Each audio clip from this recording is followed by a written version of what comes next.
মমতা ব্যানার্জি পদত্যাগ করতে চাইছেন না। সিংহাসনের প্রতি ওনার অনেক আসক্তি হয়ে গেছে। উনি বলছেন যে আমি এখনো ভোটে হারিনি, আমাকে জোর করে হারানো হয়েছে। বলি, ও দিদি, এখনো কি তোমার আমাদের সনাতনী হিন্দু নারীদের ধর্ষণ করানো বাকি আছে? না, জিতলে তুমি করাতে আমি জানি।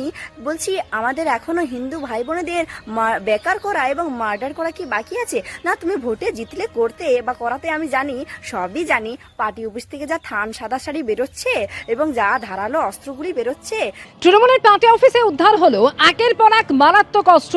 ক্যানিংয়ে নারায়ণপুর এবং সেখানে তৃণমূলের যে পার্টি অফিস রয়েছে সেই পার্টি অফিস থেকে রাশি রাশি অস্ত্র উদ্ধার হলো। দেখেই ভয় লাগছে বাবা। তুমি যদি একবার ভোটে জিতে যেতে, তাহলে আমাদের অবস্থা, আমাদের মা বোনদের অবস্থা এবং আমাদের ভাই বোনদের অবস্থা যে কি হতো আর জানার বাকি নেই। বলি, ও দিদি, কালকে একবার ওই কলকাতার ব্রিগেড ময়দানে যেও, একবার দেখে এসো আমাদের সনাতনী হিন্দু যোদ্ধা শুভেন্দু অধিকারী মহাশয় কেমন করে শপথ গ্রহণ করছেন। একটু দেখে এসো বাবা, দেখে যদি তোমার প্রাণটা একটু জুড়োই। ভাগশালা।